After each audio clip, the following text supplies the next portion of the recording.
What's up, boys?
Okay, unmute them.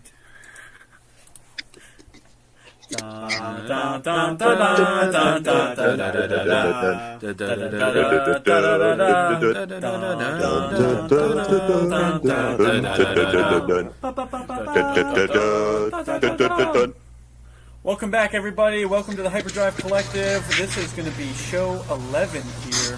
Technically. No, I switched it. Oh, wait, I that's right. switched it. Show 11. This is show 11. Show 11 people for are probably real. wondering why we did that theme song. Yeah, people are probably wondering why we did that theme song. Why don't you talk about the garage cam? Oh, and we can see, as we can see tonight, we have two people in the garage cam. So we have our regular Uncle Tom here on the garage cam, and sitting next to him is best pal Uncle Jeremy. Drunkle Tom, Chunkle Jeremy. Here to give us some Bodo and some cheap seats. So with that theme song, Cole, you know, we all have side gigs, right? This is our side gig. This is our side gig. Chunkle has a side gig. Chunk, what's your side gig? You like to drive celebrities around, don't you? That's pretty funny. I work as a professional driver. I am a chauffeur. That's right. And so this past week, Danny Elfman, the great composer Danny Elfman was in Pittsburgh. Yeah. And he was with the symphony. Yeah. Pittsburgh Symphony. I heard it was a great show too. I heard it was amazing. Yeah. And Chunkle over there had a chance to drive the main celebrity to the airport. Right around with him, right? What do you think, Jared? Yep, I got to go backstage and listen to a little bit of the show, and then I got to drive him to the airport. And I didn't realize that somebody that was in their mid-70s had big fans that were following him around. Wow. He's a redhead, isn't he? He's old ginger. He's probably more silver than red right now. Yeah, as like you, Kel. As a ginger myself, he's one of my favorites. So Danny Elfman, who's one of our finest composers. He did Simpsons. He did. I don't know what else he did. No, he did. He did a ton of stuff. Yeah. Beetlejuice. Batman. The original. The original. Yeah. Was that him? Look on your show prep there. Scroll down. He also did Edward Scissorhands. Yeah, Edward Scissorhands. Nightmare Before Christmas, Corpse Bride, and a few of the Spider-Mans. Oh. Nice. Yeah, I love Danny Elfman. Let's clap it up for Danny Elfman. Thank you, Danny. Anyway, welcome back to the Hyperdrive Collective. To show 11 here. Just going to go around the room here. Sitting here to my left, my co-host for tonight, Joe. Joe, what's going on? Hey everyone, how you doing? What's going on, folks? Good to see y'all. I got I need too much. I got my Greek hat on. That's all you have to say? That's it. That's all you have to say? He had to steal the mic for that. Now, sitting on my other side here, we have Mr. R. Wezza. Ryan, what's going on? Good. Ryan, anything new going on with you? Oh, just work, and that's about it. That's my whole life. Work and the podcast. That's all we got. That's it? Yep. Tough week for That's you it. here? Tough week. Me too. Me too. Oh, this week is dragging. Looks like we lost Joe Cam. Oh, we lost Joe Cam. That's okay. Here, We don't need we can. Yeah, just take that one off. Yeah, there. All right, Joe Cam's coming off. And then taking us to the garage here, we have our Go garage. Bodal mastermind, Uncle Tom. What's going on, Uncle Tom? Someone's saying my microphone. Yeah, another day, another dollar, another round of golf. Set it on there. My might sound very weak. The hard life of a teacher in the summertime. So just enjoying the next couple weeks and hopefully get back in the water here soon. I haven't fished in a couple weeks, so not been a stellar summer so far in that regard. But you know what? I'll persevere and make it through. You'll make it. So, You'll make it through. yeah. And sitting to your left, joining us for his second time here on the Hyperdrive Collective, welcome Uncle Jeremy to the garage cam. Woo. Uncle Jerry, what's going on? Anything new going on with you? Anything you'd like to say to the stream here? Just living the dream one nightmare at a time. Keep grinding. L-I-V-I-N. Anyway, we have a great show here for you tonight. To start us Go off... down through the flight plan, Cole. Yeah, sure, I'll take Run us us through. So, obviously, we just had the biggest cinematic event of the year. The biggest. The biggest cinematic event of the year, the Odyssey. And seemingly the most controversial, right? Yeah. For some reason, this movie has gotten a ton of interest with all the discussions around whether this meets with Homer's original or not. But it's a fantastic movie, right? Can't wait to talk about that. Yeah, no, we'll get into that a little bit later. Last Sunday, we also had the culmination of a month-long tournament here in the United States of America, the World Cup. Spain, congratulations to Spain here, winners of the World Cup. Was honestly kind of a boring game, to be honest. Yeah, I didn't even watch it. If I'm going to be so honest, I did not even watch it. Yeah, I was scrolling TikTok by the second half. So, but yeah, it was a fun World Cup. Was sad to see Messi lose, unfortunately. Yeah, very unfortunate. I mean, he's the greatest player of all time, so it sucks that probably his last World Cup he doesn't get to win it. But I'm glad that he didn't win it. Yeah, I know. Ultimate Argentina hater. And then, so we had World Cup on Sunday. We'll get into that a little bit. Then Uncle Jared's going to give us some cheap seats here. We're going to get some new movies coming out here next couple months. Then around 9 o'clock tonight, we are going to get into our deep dive on the Odyssey. On the big boy. Was a long ass movie. Long movie. I almost didn't make it. I had to pee so bad by like the hour and a half mark. By the end of it, I had to piss so bad. Oh, I got a big thing of Diet Coke just to stay awake, and then that was my downfall. Thwarted me. Yep. But yeah, we'll get into the Odyssey. We have a ton of review. We're all going to give our opinions, and we're going to rank that. Then after Odyssey, we'll get into our your favorite recurring segment here, Bodle. So we'll get into Bodle. Ooh, Bodle. I would like to point out that we keep calling it Bodle, but there's no L. Bodle. There's actually, it's what it is. Actually, it's what it became. It's Botois. Now Starlac is Starlac. Malkin is Botois. Malkin. Yeah. Bodle is Bodle. Bodle's Bodle. Maybe it could be Bodub. I like Bodub. Bodub's pretty Might good. have to change it to Bodub. Bodub. Hey, just to the folks out there listening, how does Joe Mike sound right now? Yeah, same with Cole Mike. Is Cole Mike still feeding back? Drop it in the comments. Drop it in the comments. While you guys are typing, because there's a little delay here, we are going to not do a review, but we're going to have some discussion on the latest Hot D episode, House of the Dragon. And then we have some rankings coming here for you tonight. We're going to rank some... what are we ranking tonight? We're going to rank some Nolan films. Some Nolan films. Oh, yeah, and also we have Spider-Man coming out next week, too. Oh, yeah, we're going to talk about Spider-Man a little bit. So we'll Do we have to? Are you anti-Spider-Man? Were you here for his anti-Spider-Man rant? Oh, yeah, I was. Ultimate I was. Spider-Man hater, Uncle Jeremy. He's my least favorite superhero by far. Anyway, so let's jump right into it here. Uncle Jerry, Uncle Tom, did you guys watch World Cup final at all? I did not see the final. I saw a little bit of the semis, and at the third place game, that I thought that was an awesome game. Third place game was awesome. Yeah, a lot of us watched it together. I thought that was probably one of the most, if not the most exciting game I had seen in the entire World Cup. I mean, would it end up 6-4? Yeah, 6-4. Yeah, 10 goals. 10 goals. One of the highest scoring games in World Cup history. Yeah, and does that make it a good game? Yeah. Well, I think it was good because there was chances on both sides. I think there was not a lot of play in the midfield, which I thought was which was rare. They weren't bringing the ball back. I mean, they kept basically it was a lot of attacking, a lot of attack zone or whatever you want to call it. I thought that was and that's what made I guess. In lacrosse, we call it like a half court or an attacking zone offense, and I thought that's what made it exciting. Both sides. I mean, offense and defense, because there was some really good plays. Sometimes people complain that it's right. But when you have some of the best players in the world playing, and scoring that many goals, you can't stop it. You kind of get to that point.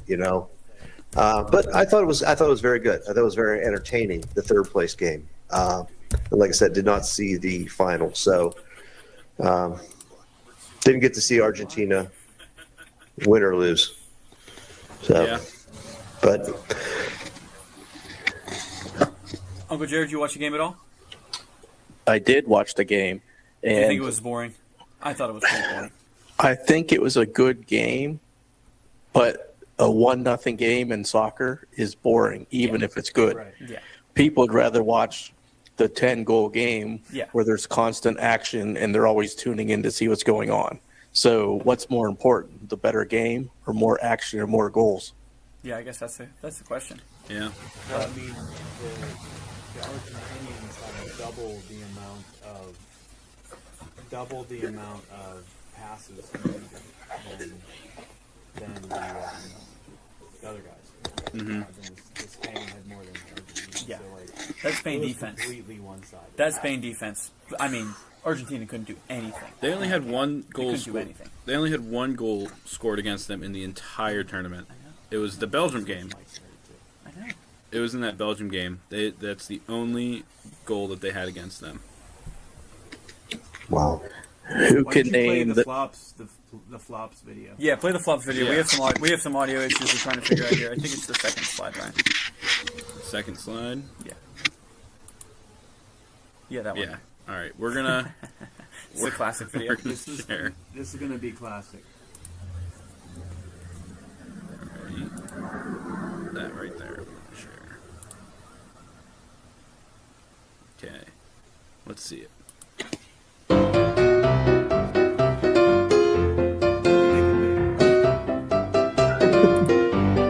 We're gonna let this play. Let's. Can you track those inputs?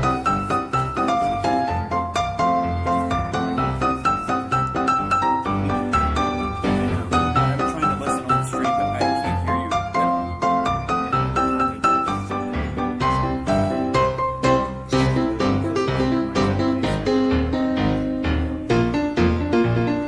How can you hear us? The stream is still hearing us. Yeah.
I think the Neymar when he flops all the way down the whole pitch is my favorite.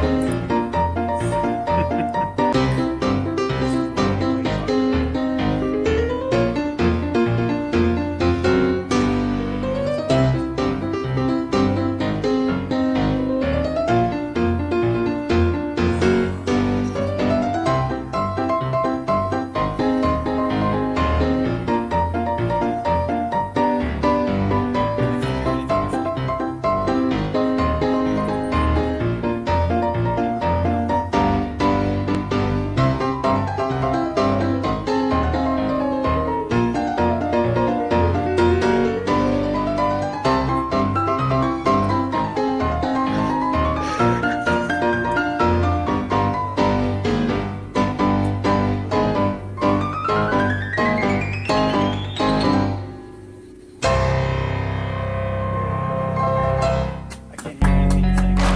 All right. Well. Well, Wow. having some audio Yeah. issues here. We're. We are actively troubleshooting audio issues. We're not. Okay, we're gonna keep on keeping on. Anyway, so we're gonna kick this. It was a great World Cup final. It was a great World Cup. Thank you, FIFA, for bringing the World Cup to the United States. It was a fun tournament. I think my favorite game of the tournament was the England versus Mexico game, personally. That was a good one. I really liked the Morocco-Netherlands game in the third round of 32. Yeah. Mm-hmm. That was like with the wonder goal scored by Morocco to win the game for them. That might have been my favorite goal of the whole tournament. Yeah. I think the best goal of the tournament was the Cabo Verde Argentina game where he frickin' just absolutely ripped that one to make it 2-2 every time. I think that was the best goal of the tournament. Yeah, that was a pretty good one. I thought it was a good World Cup. Honestly, yeah. I would give it. I would say that it wasn't quite as good as the last World Cup, but still a good tournament. Fun that it's in America. Is what it is. Yeah. Anyway, so we're gonna kick this now over to Uncle Jer. Uncle Jer, cheap seats with Uncle Jer. Uncle Jer, what do you got for us coming up here? Second edition of Cheap Seats. This is the fall edition. We're going to go over 6 new releases. We're going to go over one re-release, and we're going to go over 3 Chunkle classics. So we're going to go ahead and get started. The next movie coming out is Spider-Man: Brand New Day. It's a PG-13 movie coming out on July 31st. So that'll be the next movie up. It's an action superhero adventure directed by Destin Daniel Cretton.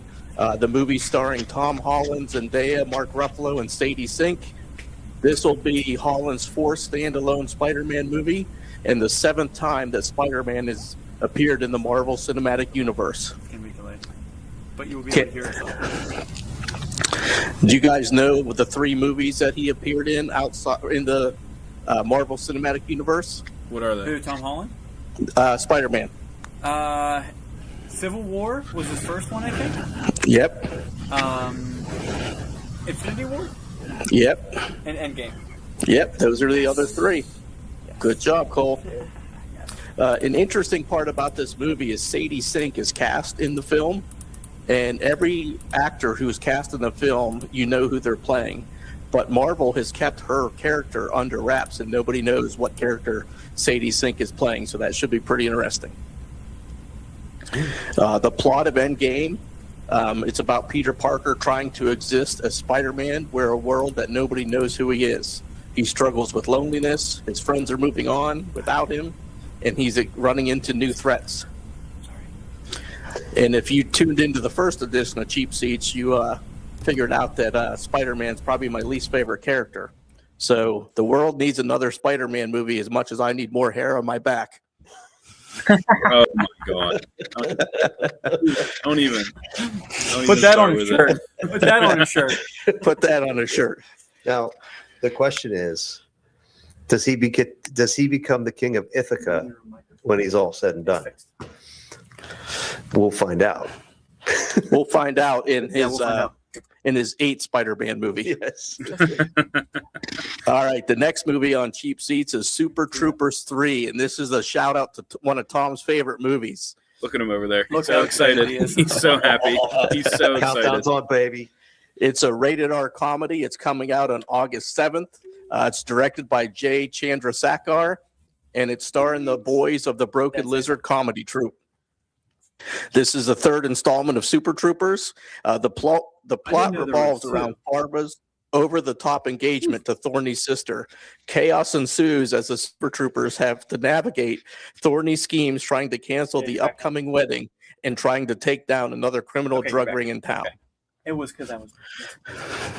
Tom, the question of the day is, will Farva be giving free mustache rides?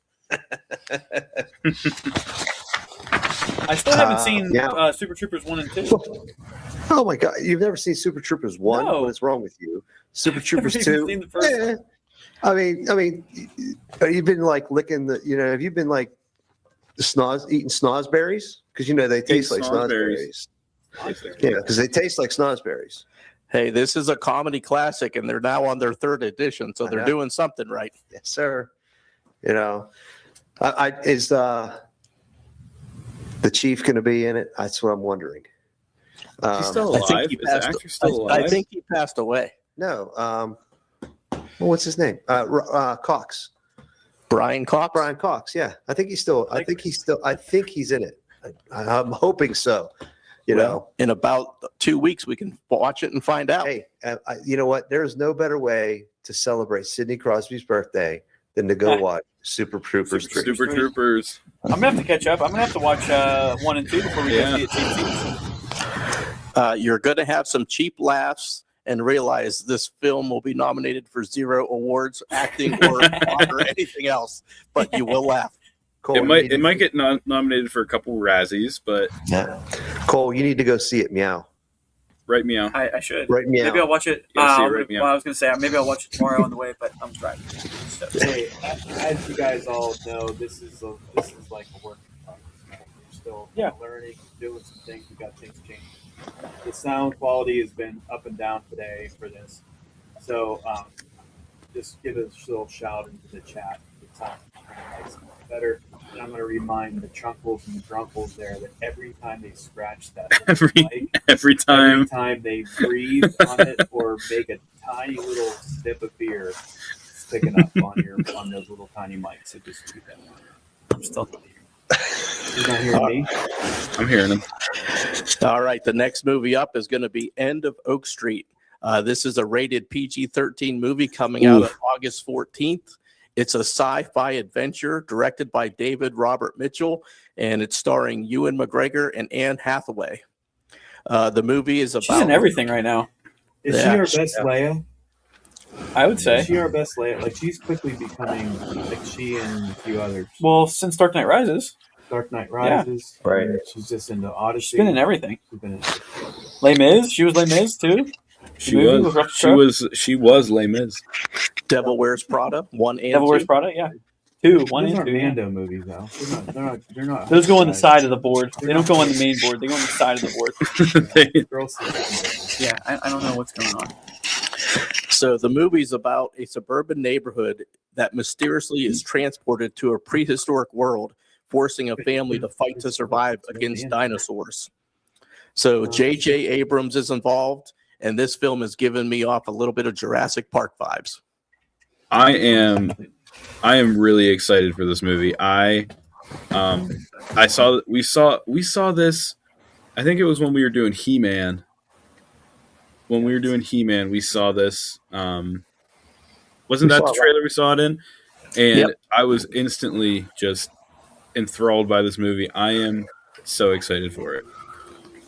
I like how it's an original and it's nothing has been like it before. So it'll be interesting to see a PG-13 family sci-fi that looks to be pretty good. Yeah, I'm most intrigued about how it's not dinosaurs aren't coming to our world. We're going to their world. I think that is super intriguing. Is that what this concept is? Yeah. Wait, today was that one last night also for the Odyssey? No, it was the other. It was that other one. No, it was End of Oak Street was on the Odyssey trailer. Yeah, that's what I thought. That should be. That looks actually. That looks. There's one really scary one too. Oh, yeah. I think Chunkle's gonna get to it. I think he's gonna get to it. Okay. Yeah. All right. Let's let him keep going here. We're gonna keep going. So the next movie is PG-13. It's coming out on August 14th. It's called Terrestrial. It is another sci-fi thriller directed by Steve Pink. It stars Jermaine Fowler, James Morozin, and Pauline Chalamet. She is actually the sister of Timothy Chalamet. This movie nepotism. This movie is a weekend reunion. A rising sci-fi author welcomes 3 college friends to his house, but the strange events begin to blur the lines between reality and imagination. This film was actually released in July of 25 at the Canadian Film Festival and is now released again. So this feels like a B movie and a summer filler to me. Summer filler, you say? Yeah, don't waste your money on this one. Wait till it comes out on streaming. The next movie is The Dog Stars, rated R, coming out on August 28th. It's another sci-fi action movie directed by Ridley Scott. It stars Jacob Elordi, Margaret Qualley, Josh Brolin, Guy Pearce, and Allison Janney. So it has a pretty good ensemble cast. Wow, it is a good cast. This movie is the world is decimated by a global pandemic. A pilot, a survivalist, and a dog live in an abandoned airport. A mysterious signal prompts them to leave their safe, isolated life, hoping to find the source of the signal, find some survivors, and a better life while trying to avoid the bad guys called the Reapers. Yeah, we saw this trailer not last night. We saw it another night, but I'm really excited for it. Got Thanos in and everything. If you can imagine, Thanos is actually playing the survivalist, so I think he has some experience and he knows what he's doing. He looks like it.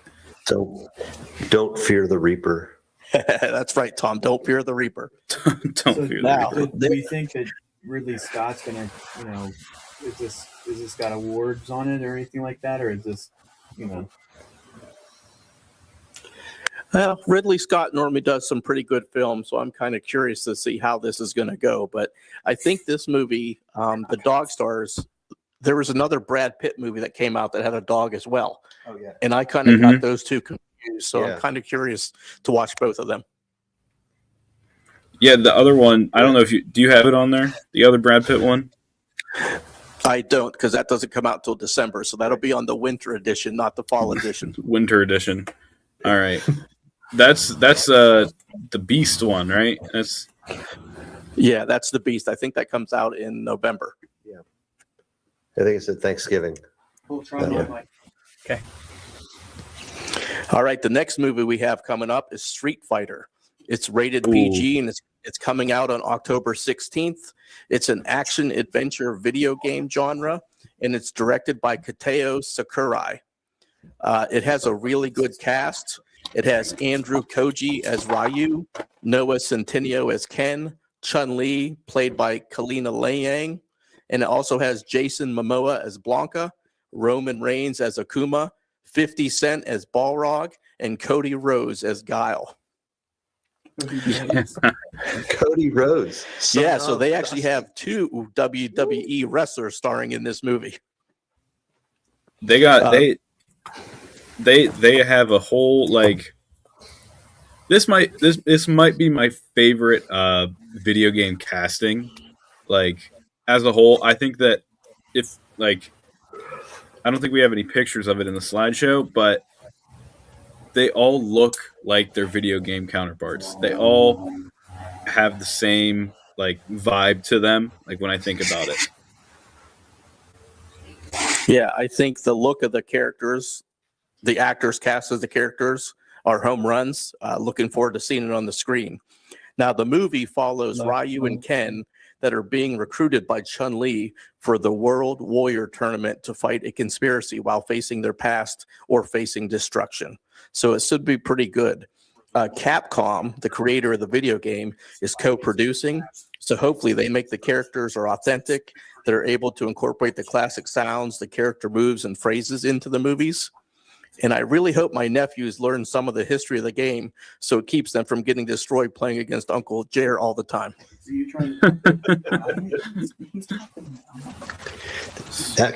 I remember playing that as the arcade game. That was that in Mortal Kombat with the original two. Yep, the first games. The first fighting games, like Tom said, were Street Fighter and Mortal Kombat. Yeah. You'd put your quarters up and you could play as long as you won. Okay, it's on. It's hot. Yep. It's hot. I just put a new cable in. I remember there was one time, I don't know if you remember this, Uncle Jared, but Justin bought from the exchange, he bought the little emulator, and we sat in your basement and played Street Fighter, and you absolutely destroyed me and Justin every single time. Every time. You murdered us. With no remorse. And what, Street Fighter? Yeah, in Street Fighter. I probably played enough to buy 2 cars and way too much time and energy invested in that game. But I know every character's strengths and weaknesses, and that's probably my best game. All right, the next movie that Ryan actually talked about earlier is called Clayface. It's a rated R movie coming out on October 23rd. It's actually a horror movie, and it's directed by James Watkins.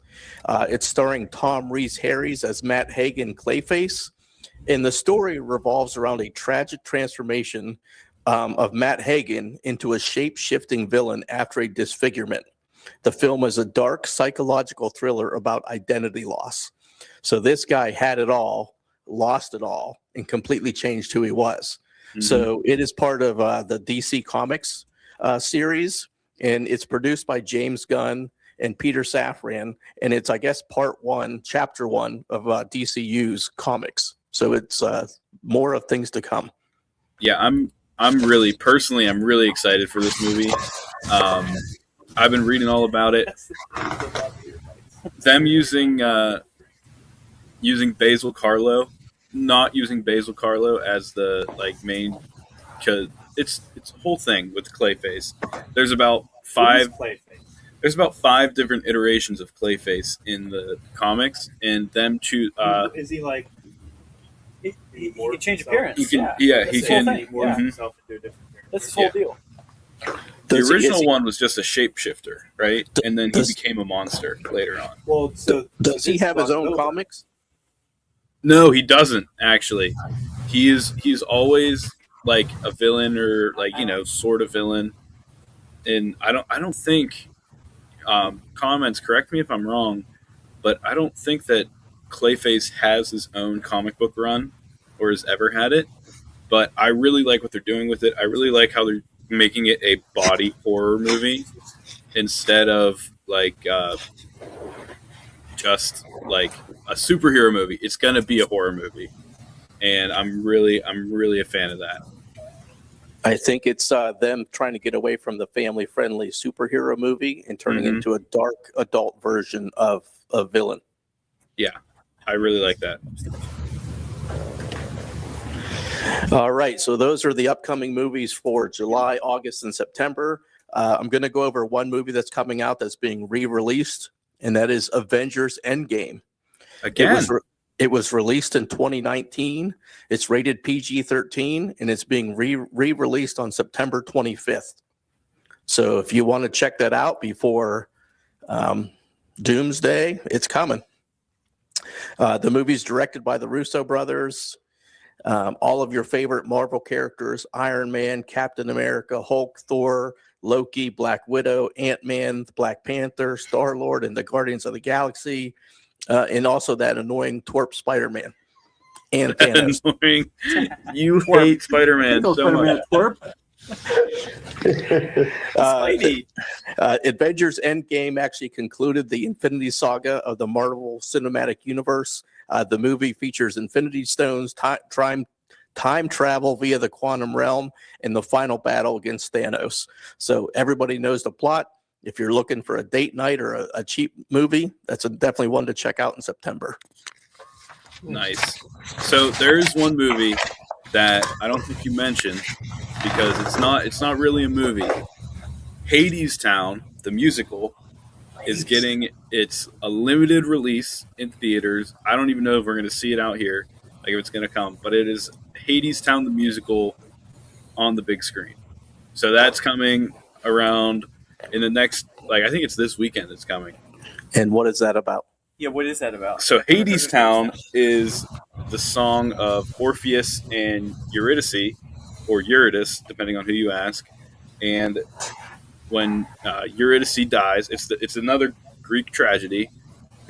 Eurydice dies, and Orpheus has to go to hell and get her back. Oh, and he's not allowed to look back. And he's not allowed to look back. That's what it is. And it's a whole musical about it, and I love the music from it. I will always love the music from it. But okay, he's joining us for lunch. Yeah. Do you think that's good? Do you think that's going to be a major? Do you think that's going to be a major release, or do you think that's going to be for select theaters? it is. It's already said it's a limited release, so I don't even know if we're going to see it here. I don't know if it's going to come to any theaters around us, but if you're in anywhere, check it out. It might be a good time. Okay. Yeah. Cool. Hades Town. Hades Town. Well, as you can see, we did have some technical difficulty. It is now just Ryan and I here on the couch. Dad ran upstairs to get himself all set up, but the show goes on. So, so Uncle Jared, do you have any movies for us, or is that? So we have one more segment. It's a new segment this time, and it's called Chunkle Classics. So these are yes.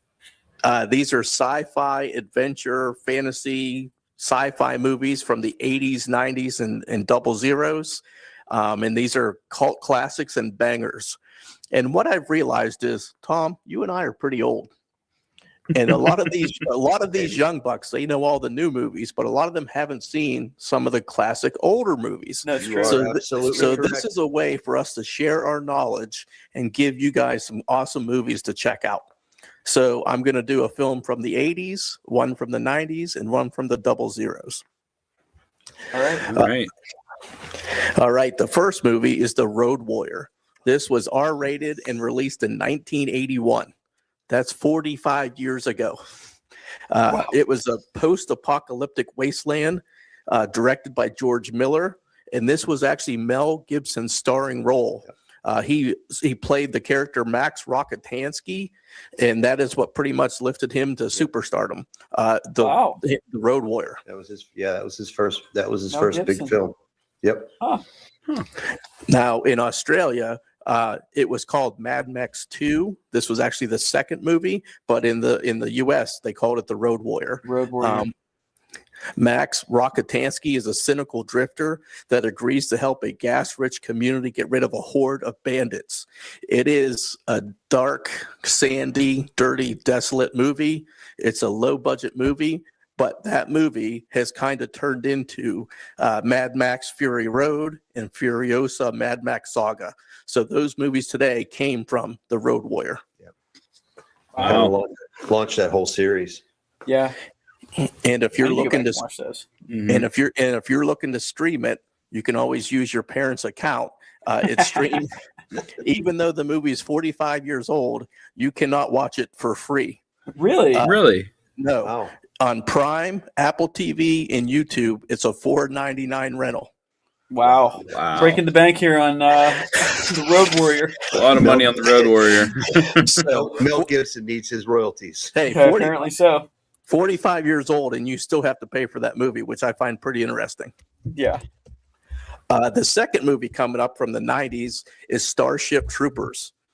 It was an R-rated sci-fi action movie released in 1997. That was 29 years ago. It was directed by Paul Verhoeven, and it's starring Denise Richards, Casper Van Diem, Neil Patrick Harris, Dina Meyer, and Gary Busey's son, Jake Busey. The plot is pretty simple, but it's pretty entertaining. It's humans versus bugs with its over-the-top violence and satirical take on fascism, military propaganda, and imperialism. So it's an action movie that is kind of corny, but it's done really, really well. It's like a cult classic from our generation. It actually is not a very good movie at all, but it is, oh, look at all the actors. Like now you think, oh, look at, obviously Neil Patrick Harris. And, the funny part about that movie is it just seems so low budget. The acting part of it, obviously the special effects and everything made it a lot, more, but the acting was absolutely terrible. I mean, we could have shot it with an iPhone in the backyard here, and it put some CGI to it. That's how bad. I mean, it was not a very good movie, but you have to watch it. Go home and watch it. You can actually stream Starship Troopers on Netflix for free right now. In Prime, Apple, and YouTube, you have to pay $3.99. So if you have Netflix, you can check it out for free. All right. All right. Last movie of the day is Shaun of the Dead. Oh, classic! Love that movie. It's an R-rated movie that was released in 2004, 22 years ago. It is a British horror comedy directed by Edgar Wright. It stars Simon Pegg, Nick Frost, and Bill Nye, and it's about a group of family members and friends that are trying to survive a zombie apocalypse. So if you like Simon Pegg, this is probably the best Simon Pegg movie he's ever done. It's definitely worth a watch. But once again, you can't watch this movie for free. You have to pay for it. It streams on Prime, Apple TV, and YouTube for $3.99. Wow. So that Another concludes unfree. So that concludes this Unfree. version of Cheap Seats with Chunkle Jer. Hope you guys enjoyed it, and see you at the movies. Woo! All right. Thanks, Uncle Jer. Joe Cam, we're not getting any audio from you, Joe. It's the theme of tonight. Not getting anything. Joe Cam is a Nope. no cam. We're getting nothing. Nothing at all. Maybe Nope. if you click the unmute button on your computer. Just come back down and we can share a microphone. We're not getting anything from you. We're not getting anything. All right. Okay. He's removed himself. Okay. All right. Anyway, so that leads us into our next topic here. Our next topic of tonight's discussion is going to take us into the cinematic event of the summer, of the year, potentially of the century, question mark, depending on who you ask. Not the The century. Odyssey, arguably happen one in of a the couple greatest book stories ever written Mhm. by Homer. They think he wrote it back in the 8th century BC. Way back when. The Odyssey is about Odysseus and how he is when I a was your hero of age. the Trojan War, builds the Trojan horse, and wins them the Trojan War, and then takes forever to get home to his wife on the island of Ithaca. So, boys, first reactions, first thoughts. Let me know what you think. Brian. It was a certified banger. Oh, we got the banger! Banger alert! Banger alert! We got the banger You know bell. what that calls for? What does it call for? You guys probably can't hear that, but or can you? No. Okay. My first thoughts. Let me make myself big for this one. So, I really loved it. They did a really good job. I mean, obviously, there's going to be things cut out. Obviously, there's it's not going to be the entirety of the Odyssey, but I thought this was a great adaptation. I thought where this really got its marks was the acting and the casting for me. Who's your favorite character? I mean, it's hard to choose, but I'm gonna say Odysseus. You know, Damon. Matt Damon. Yeah. Odysseus was the best character. But I really liked everything. I liked how they did the interpretations. My only downfall is the Legisterians, I think they're called, the cannibal people. They looked really weird to me. The Giants? The silver. Yeah, the guys, Giants. Yeah, the Giants. Yeah. They're supposed to be the cannibals that he faces, and I was not getting that at all from them. They kind of just looked like people in armor to me. They didn't really look that like giant cannibal-ish. Yeah. But Well, actually, the thing that I mean, I like that scene in the book or in the poem. I guess it was a little bit different. Also in the poem, he has 12 ships that sail from Ithaca. and also they don't chase. It's not like in this new movie. It was they stumble upon them and then they get attacked. In the poem, it was an ambush. They set an ambush for Odysseus and his 12 ships rather than 3. And they sunk 11 of them. They sunk 11 instead of just 2. He's still left with only 1 ship, but a little bit different. That was the only thing that I wasn't a big fan of. I really like how they did it because you have to leave things out. I like how the lotus flower people, they mixed that Yeah, they in had with to mix. Calypso. They had to mix that. Yeah. And It would have been another 30 minutes if they would have went for the lotus eaters. And the story, like he's telling the story to Calypso instead of the Phoenicians, and and he gets home a little bit differently, but really good, loved it. Yeah. What about you, Garage Cam? What do you guys think? I think Anne Hathaway as Penelope was great. I think Charlize Theron as Calypso was fantastic. I can't remember the name of the actress that played the witch, but Cersei, she stole the movie. Like that whole scene when they walked into her hut, that was wild. With But the pigs. I think it was really well done. Of course, it's not 100% accurate, and I don't think movies ever should be 100% accurate. And also, it's mythology, so it's like, does it really? Like, we don't know if it's real or not. Like, and I look at it as, it's not going to be 100% accurate, but it is the director's interpretation and how he wants to portray it. And 100%. Christopher Nolan did a great job of putting it from his perspective, and it was fantastic. Yeah, I agree wholeheartedly. What do we got next up? Well, with that, there's a new segment. oh boy, Oh boy. oh And boy. this is going to help us with our discussion around the Odyssey. I call this segment "Are We Pissed?" Are we pissed? All right.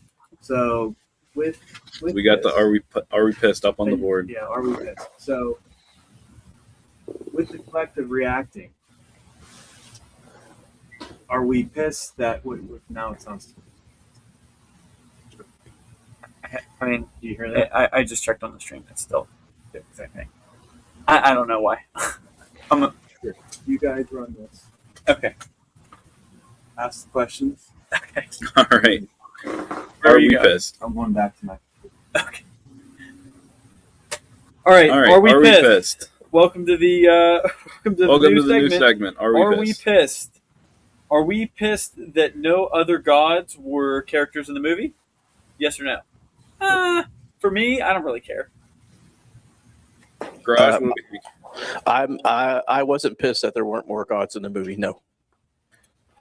I actually thought that it was a very good thing that they did not casting the gods, because like it shows that in ancient Greece they didn't see gods.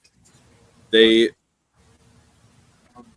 thought that they saw them in the winds, like they saw them in the thunder, they saw them in the waves, like that's how they saw them. And so we were seeing that through the movie, and how they saw it. Now the whole thing with Athena and Matt Damon, I mean, kind of have to add that because it's a big part of the story. Of the book. Yeah. But no, I'm not pissed, and I actually prefer it that way, other than seeing the gods themselves. Yeah. So, but you're okay with like other mythical creatures like the Cyclops and Oh yeah, for sure. Okay, but you're fine with all those other mythical creatures. Yeah, I'm because a god is something completely like different than a mythical creature. Yeah, I guess that's true. And the way, if there was no gods, I'd be upset. But there is the gods, like we do get them. Like we hear the thunder of. I don't know if anyone else noticed this, but the thunder of Zeus was going on during all the bad things like that was happening. Yeah. You could hear the thunder, like the waves, like that whole after they murdered the cattle. Yep. The cattle. After they murdered the cattle, you hear the thunder and the waves. Like there's all this stuff that shows that the gods are there, but you don't see a god, and I really like that. Yeah. Uncle Tom? I don't have a mic. I turned my mic off because it's giving too many issues. So Okay. I don't know if you can hear. Yeah. Can you hear Uncle Tom? We can hear him through your mic. Yeah, we can hear him through your mic. Okay. Are we pissed that Matt Damon was cast as Odysseus? Me personally, not at all. I thought he was excellent. I thought he was wonderful as Odysseus. I think there was a lot of complaining about the different accents and dialects and stuff like that. It didn't really take me out of the movie. it actually would have taken me more out of it if they did the stereotypical English accent for any. I don't know. Have you guys noticed that any dialect that is in English that's like that they're not speaking English is spoken in like a British accent every time. Drives me crazy. Yeah, no, I know what you Game mean. of Thrones Game does of it. Thrones, yeah. Like, what's his name? Tyrion. Yeah. Like, he's American. Why are we getting these British accents? But he has like this weird act like highborn act. I guess it's a highborn accent, but I don't know. Not a fan of that. Yeah. But so when it came to the actual Odyssey itself, I had no problem with Matt Damon. I had no problems with any of the accents going on. Yeah. Uncles, how do we feel about Matt Damon? You can still we'll still hear you through his mic. You can still talk. Yeah, talk. Yeah, we can hear you through the mic. I think the two mics were probably giving you guys feedback. That's a little bit of feedback. Yeah. But we can hear both of you now, so you're good. We're good. All right. Yeah. So anyway, I thought he was very well cast. I think he's not an overpowering actor. I don't think like some of his roles are very good, but he doesn't come on screen like he's like I'm I'm not seeking an Oscar in this role, and I think that that's what really set him apart here. He just like he kind of like was he was some of the other think of he was like in Saving Private Ryan. He was just like a secondary actor, not the lead character, but just kind of played a role. And I think that was kind of what he was going for, or what the Christopher Nolan was trying to bring out of him. Even though he was the movie was about Odysseus, I think that and it might have been part of the movie itself too, the way that they kept going back and forth, with flashbacks and things like that, of making him an unassuming lead character, I guess is kind of the best way to put it. Yeah. Mm-hmm. Yeah. Because we don't really get that, he's definitely the main character, but it feels like the main, character of the story should be, like, Agamemnon, Yeah. Like, he's this badass king that has this sick armor, he looks like the main character compared, when Damon was, standing next to the Agamemnon, it was like, oh, there's, a big difference between the two, you know what I mean? Yeah. So, Uncle Jer, were you pissed? Not pissed at all. I think Christopher Nolan does such a good job of casting actors for his characters. Yeah. And I think the reason why Matt Damon works as Odysseus is he's not overpowering. No, like you said, Agamemnon was the king. He balanced out Penelope. So, he plays off of everybody without stealing everything. And it's not always about him. And I think Matt Damon as Odysseus was a home run. Agreed. Yeah. Dad, you want to test your mic again? Nothing. Are you changing the gain on the microphone itself? You also got to change the microphone input in StreamYard. Make sure you have the USB mic selected in StreamYard and in your computer settings. Anyway, we'll come back to him. Well, I tell you what, though, I think the best role I thought Charlize Theron was really good, but John Leguizamo, I think. Oh my God! Oh yes. I was wondering, I couldn't place him for half the beginning part of the movie, and then it's like, oh, it dawned on me that's who it was, and I thought, wow, and then obviously I thought he kind of. Besides the witch character, boy, those two small parts, I think, really brought out the movie, brought the more notice to what was really going on in the movie. Yeah, that's a good point. You mentioned John Leguizamo. He might have been my favorite part of the movie. Yeah, no, he was great. I thought he was great. His acting, he does have such a recognizable voice. When you hear John Leguizamo speak, you're hearing John Leguizamo. Yeah. You know it. it's hard to separate the character from the actor, like But with his characters. he did an amazing job in this film. Like he really, I did not like think of him as John Leguizamo as this blind guy. I thought of who is this blind guy that sounds like John Leguizamo. Yeah, that's true. Are we pissed that the Cyclops wasn't portrayed the same as the poem? Because like in the poem, it's like they talk. The Cyclops can speak, and not that he couldn't speak in the movie, but he was kind of like a big dumb monster in the movie. Yeah. But in the poem, Odysseus says that his name is Nobody. Like the Cyclops asked him what his name is. He says his name is Nobody.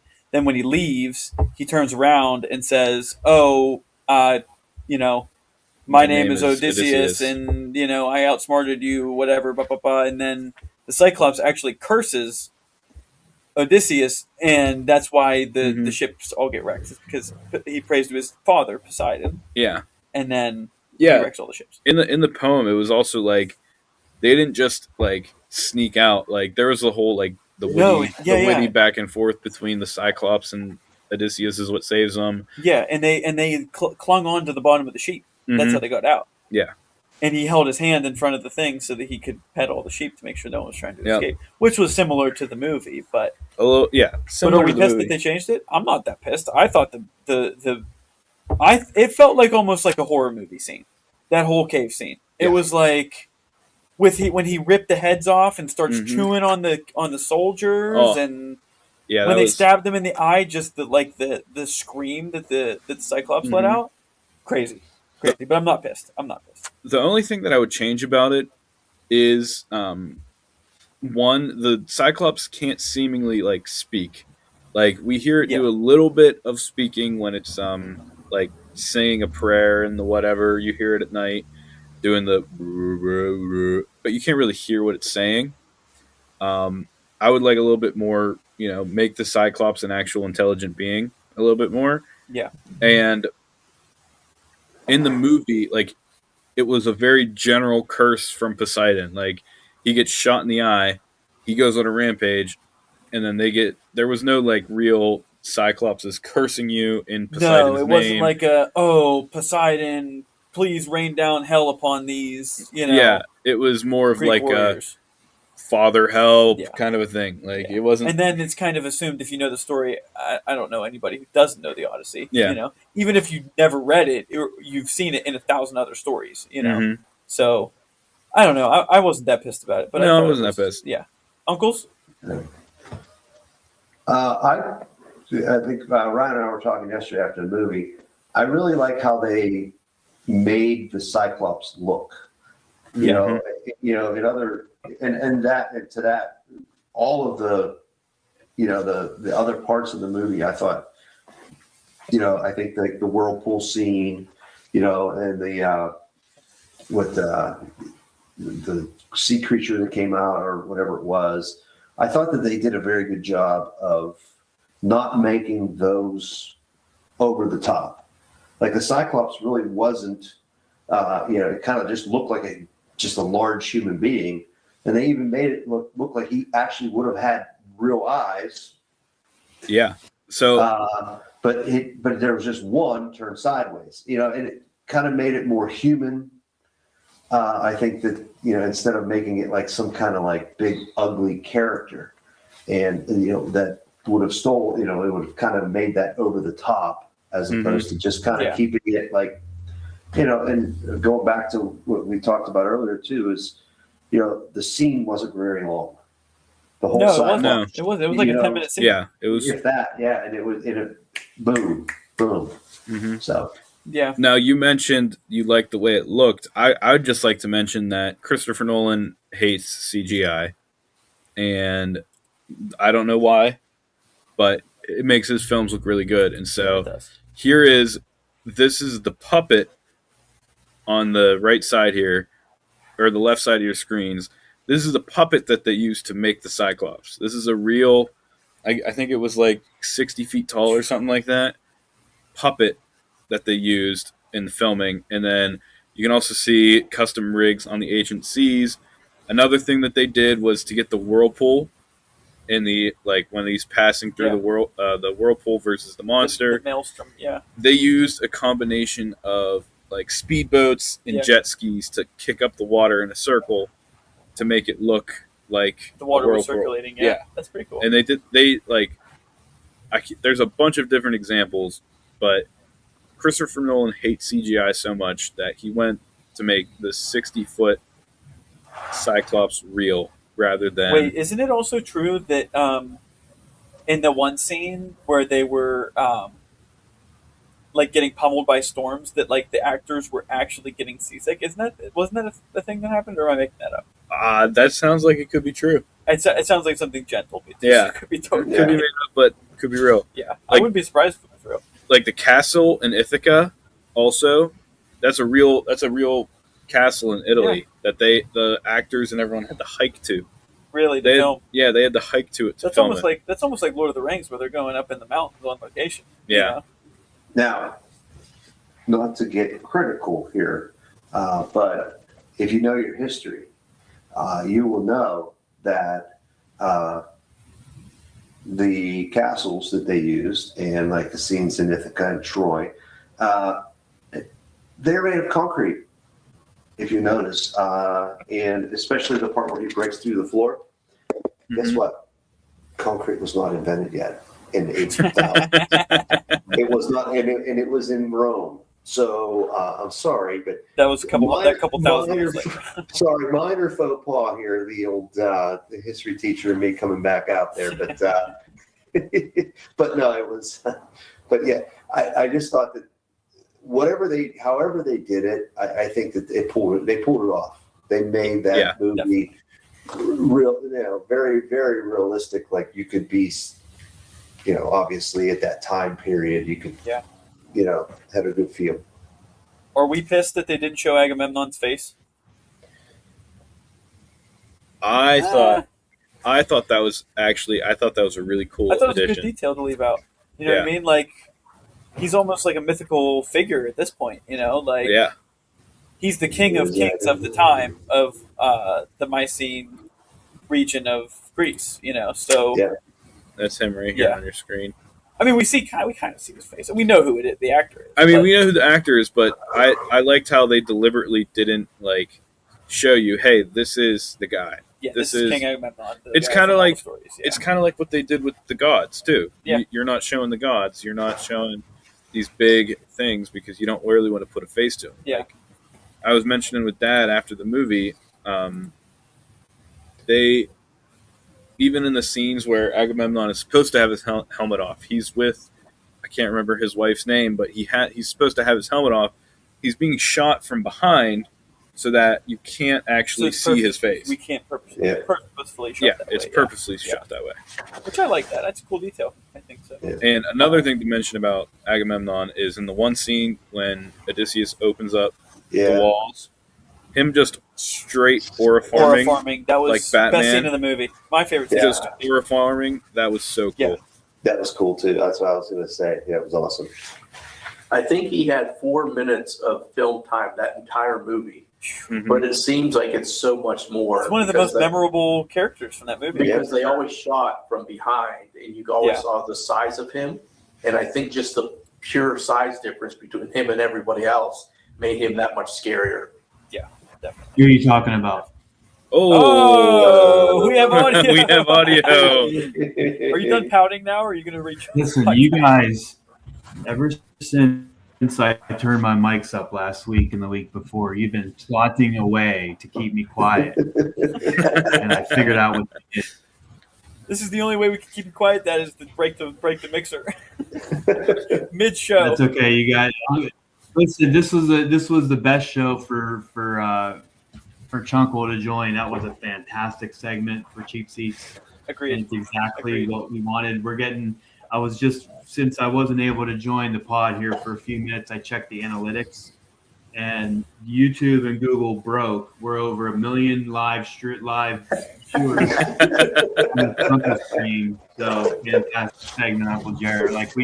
We're getting it all worked out. We're getting it all worked out. Dad, We're up to 11 followers now. Woo! Yes, Dad. I also heard that that during cheap seats, the Google searches for Shaun of the Dead, Starship Troopers, and Road Warriors spiked. It spiked. It was sky high. It was like sky high. So, where are we on the? Where are we in the? Are we pissed? I made up one. I made up one about it. Good. That was the point. Was to have some made up. But, That's good. We can keep going. Are we pissed that Athena didn't make peace with everybody at the end? Because that was like a big part of the poem, right? At the end of the poem, the end of the Odyssey, as even translated by a couple of the different people, the translation that Nolan used, she definitely followed along the original Homer, and so did some of the more traditional. Where after he kills the suitors, all their families charge the castle. Mm-hmm. And they start to fight, and then Athena comes down and just basically says, "You will make peace," and they kind of all make peace. It's a so when very you hear Deus Ex Machina. when you hear all the distraction, all the people complaining about this, it's not true to the original form. That's one of the things that they're referring to. Yeah. Mm-hmm. But I will say this: what would have made the movie like just even better? Like it would have just taken it right off the chart. Is when they're doing the suitor thing and Matt Damon's character Odysseus goes up and Robert Pattinson, he's asking for food. It would have been awesome if he'd have went to Robert Pattinson and said, "Do you like apples?" Well, she's my wife. That would have been awesome. You like them now? You like? Well, I got a number, so yeah, a little throwback to Good Will Hunting there. But no, that was anyway. With Athena, I felt like they that Zendaya did a good job at the role she played, but she could have done more. I think she could have done more. Maybe it was an underutilized character, but I think in Nolan's world, it that was the role she had to play. Well, we were me and Dad were talking about this last night. We see at the end of the movie that Athena that we see is not like. Is it really Athena, or is it one of the people like we see in his vision, like in his flashback that they do that during flashback the like 5 times where he keeps looking off up into the up at the thing. I don't know if you guys noticed this in the sacking of Troy at the end of the movie when he's having the flashback to all the carnage and all the like murdering and all that, lighting all the houses on fire. There's a scene where a girl like Zendaya is knelt down and they cut her head off at the same time that they cut the statue of Athena's head off. So is Athena that he's seeing? Because is that his own interpretation of Athena? Because they see the girl's head get cut off. I think that's what it is. Like that's how I think of it. Because they continually keep referencing in the movie that anybody could be a god, and like the beggar at the beginning when Tom Holland brings him into the Great Hall and. He's talking about like it could be Zeus, like for all they know, you know what I mean. And then the same way that's how that was. Those religions back then. That's how they kept order. Was that if you mistakenly treated someone wrongly, they might be disguised as a god, as a man, just to see how you treat people. Almost like Zeus's law. Almost like undercover boss, right? Yeah. Zeus's law. Yeah, Zeus's law. But that's a good point though, Rye. Though, like you got the the statue and then her being there, and so what's really happening? And so are we seeing Troy? The fall of Troy is the fall of Athena, and the fall of mankind is kind of like because in like the original in the poem, there's a very distinct point in which Athena no longer is on Odysseus' side, and that's when one of the soldiers rapes a girl in the temple of Athena.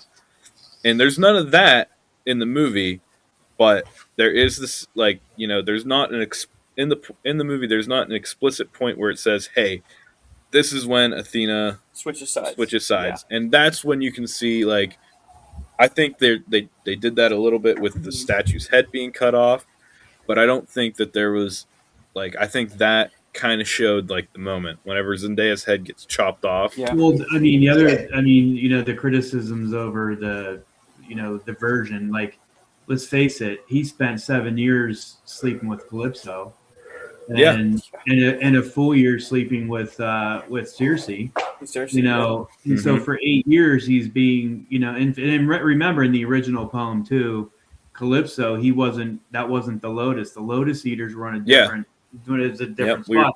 But he was not, his memory wasn't gone when he was with Calypso, which is kind of like, the twist that Nolan uses to make it okay that he comes back to Penelope after sleeping with that he doesn't remember that he has a family. Who doesn't want that, right? I mean, come on.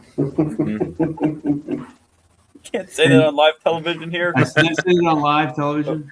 But the other, the Circe he made is, Samantha Morton, who was in Minority Report. Remember Minority Report with Tom Cruise? She was one of the oracles that was like in the water and predict the crimes.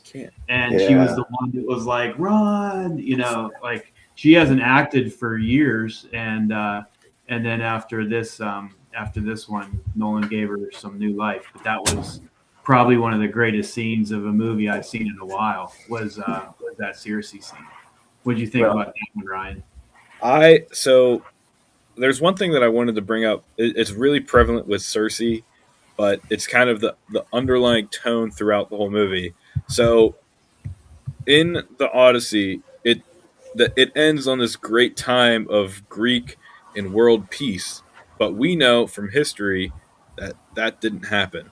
Right after this was the Greek Dark Ages. And so they kept talking about in the movie the fall of man and man's instincts. And that was really pointed out with Circe. And she was like, this is what happens with men. Like, they kill and they pillage and all this stuff. And they pointed that out for real. Men are pigs. Yeah, exactly. And I really liked how, like, the addition of Nolan making the sea people, like, them. Yeah. And it really, like, solves that problem with, okay, how did all this good stuff happen after Odysseus comes back, and then right after that is the Greek Dark Ages? Well, it's not actually all this good stuff doesn't actually happen after he comes back. It's still the Greek Dark Ages because Odysseus himself started the Greek Dark Ages. Do you think that him continually? So it seemed like throughout the movie, Nolan was trying to portray that Odysseus was like not upset with himself, but upset at the Greek society for allowing the Trojan horse to happen. No, even though I mean, look, let's be honest. Like, he was upset with himself. This is directly from the Manhattan Project with Oppenheimer. Yeah. Oppenheimer, it was distressed that he created this thing that was supposed to be the end of the war, but it kicked off this drastic event. The same thing with the Trojan horse. Odysseus was the mastermind there. The only reason he created this was because he was fighting a war for 10 years and he wanted to go home. And so he selfishly created this Trojan horse, which, 3,000 years later still kind of sticks with, we use that term often. And I think it's the same thing as Oppenheimer, where he's a tragic hero, where he creates this beautiful event where he's a, wonderful general to solve the problem of this war that's stuck in a it's 10-year siege. It's a deadlock, and he ends the war, but it slaughters everybody, and they it just basically, like Ryan says, kicks off the end of the civilization as we know. Yeah. And then the Mycenaeans basically get destroyed after this, right? Yeah, it sends them into the Dark Ages until it's one of it's one of the bigger societal collapse. Yeah, like the collapse of the Bronze Age. The Bronze Age collapse. The Bronze Age collapse. I actually really thought this was a good idea. Odysseus mentions this. It's very brief, and he talks about writing. He talks about song and how the singers are going to be the ones that pass this on when all of those that write are gone, and it's a good little connection to real life. Yeah. Like, after the collapse of the Bronze Age, there's All we no had was written word. No written word. Yeah. What And We had that's- no idea if Odysseus was what real. about the or not. Trunkles and the Junkles? What do you guys think? I think What? there's a scene whenever they open. So they go in the horse, they come out, they open the gate, they come in. If you remember that scene, everyone comes in and they just start slaughtering everybody. Mm-hmm. And Odysseus is just looking around. And did he fight anyone in that battle? Yeah, Not really. Oh, But did he did. You. But Yeah, not he as did. much. But not as much as everybody else. no. But there comes one point in time where he kind of looks at it, and you're right. He ended the war, right? He solved the 10-year problem, but then he At what beats himself up about it with internal struggle, thinking how he did it was dishonorable. Yeah. Right. So, So he- so yes, he it didn't- ended the war, but he did it in a way that was kind of cheatsy a little bit. Yeah. It was, And I Yeah. think that's where his internal struggle eats him Yeah. alive. that's a good And point. maybe he didn't want to necessarily get home too quick because he'd have to face the music. Really, like he ate the lotus to forget. He didn't want to hurry home because then he'd have to. I mean, you saw it on the steps and with Penelope how he broke down, which I thought. I know it wasn't like the original Homer and all that kind of stuff, but the scene where he kind of breaks down when all of a sudden you think this is the end of the movie and then it goes back to Troy and it goes to the scene that Jeremy just described, but I thought was an absolutely brilliant way to end that movie was to because you're thinking back to okay Troy. he's triumphant and then it goes back and it shows like this dude had some major like it's definitely an anti-war film, no question about it. Oh yeah. And Zeus's Law, I think, is a big allegory for a lot of, I mean, arguably you could say it's a political commentary on today. We don't have to get into that because we stick to the nerds. Well, yeah, I mean, Like, there could be- arguably, you could say that Nolan was trying to, convey some sort of message with the Odyssey. Well, And Zeus's Law, because they referenced it literally the whole time. The whole Well, you have to remember too that though, and I think where he's coming with that is saying that there's always been honor in war, in honor in battle, no matter what it's been. And I think that what he's saying and what they're bringing about is saying, hey, you're not you're not doing this honorably. So the people you're killing, they're not dying honorably. So that his men that died. And I think that that's kind of what they reference is when he has to go in exile to go at, for his fallen, his fallen soldiers is saying that you've got us into this battle. We won, but we did not win honorably. And I think that that's the internal struggle from then on, after that, because think about this going up to that war, we don't really see anything for those 10 years while they were, at Troy. It wasn't. That's all in the after Iliad. That. That's Iliad. right. That's all the Iliad, right? Yep. And that's Achilles and all that. But, Achilles and Agamemnon, yeah, but then when you see, that whole all that stuff where all his men die, and then he has to eventually go west to pay tribute to them, and I think that that's kind of the overall internal strife is the honor of battle with him. So, Do you think that he was cursed by the gods, or do you think he's a flawed man who is his own worst enemy, and he gave in to temptation, and that's what kept him from going home forever? Well, that's Jeremy. All this talk about the Odyssey and being true to the original and all that kind of stuff.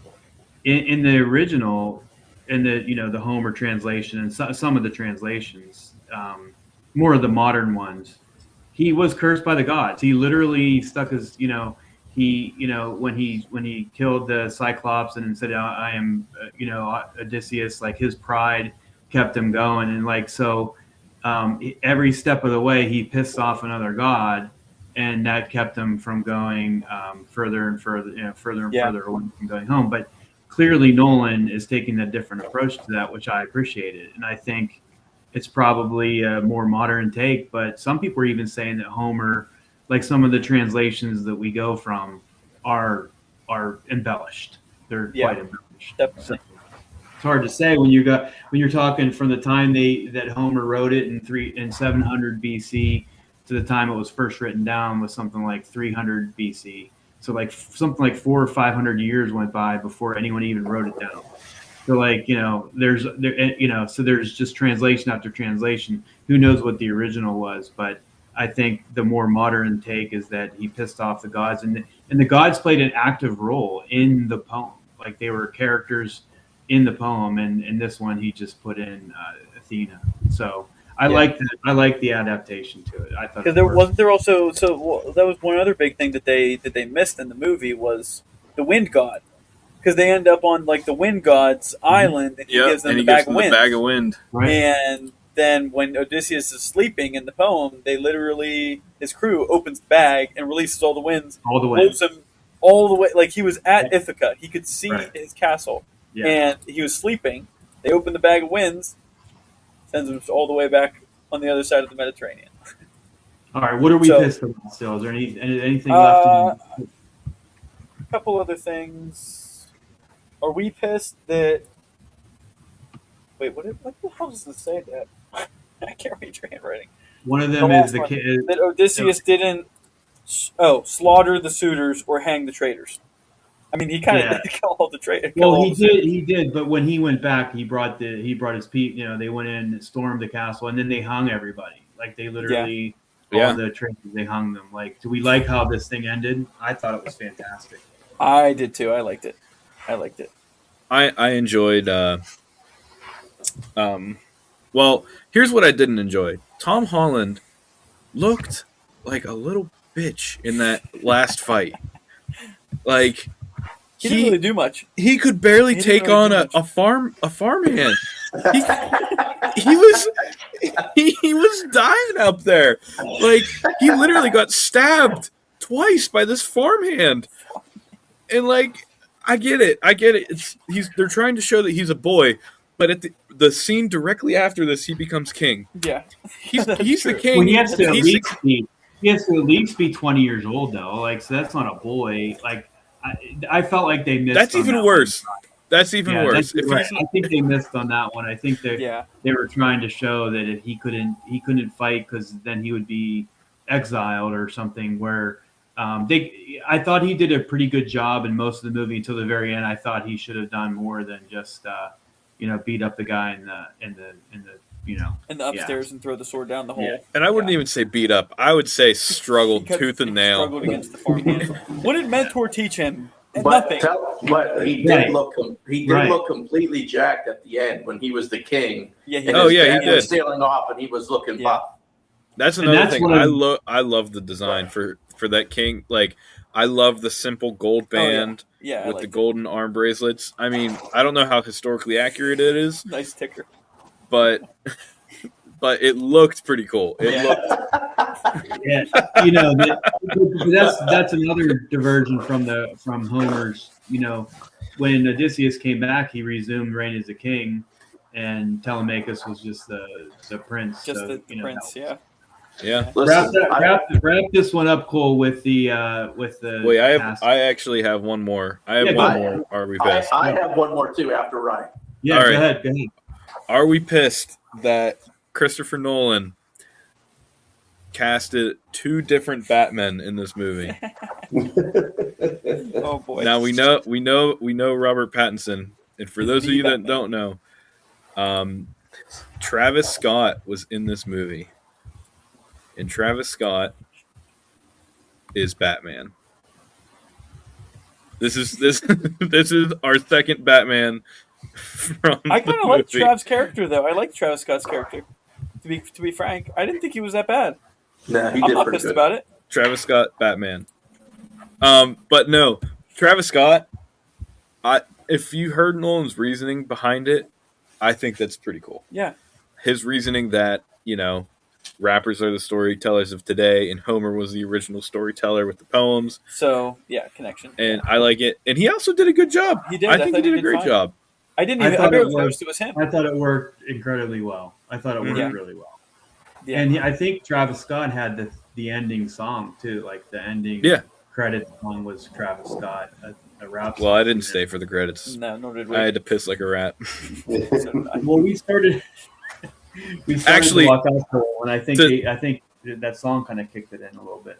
Oh, okay. Yeah. To tell you how bad I had to pee, as soon as the banner, the Odyssey popped up, I was in the aisle. Gone. I was moving so quick. People in the hall were saying, "Oh, he's really got to go." They were commenting on it on the way. Where'd you go? Just cinema, Just mall? Cinemark. Yeah. But yeah, it was a long movie. Yeah. Don't watch it with a Diet Coke. I had to pace myself with the large Sprite that Jen and I shared. But All right. My thing about this is reason number 64 why I think Spider-Man is a twerp.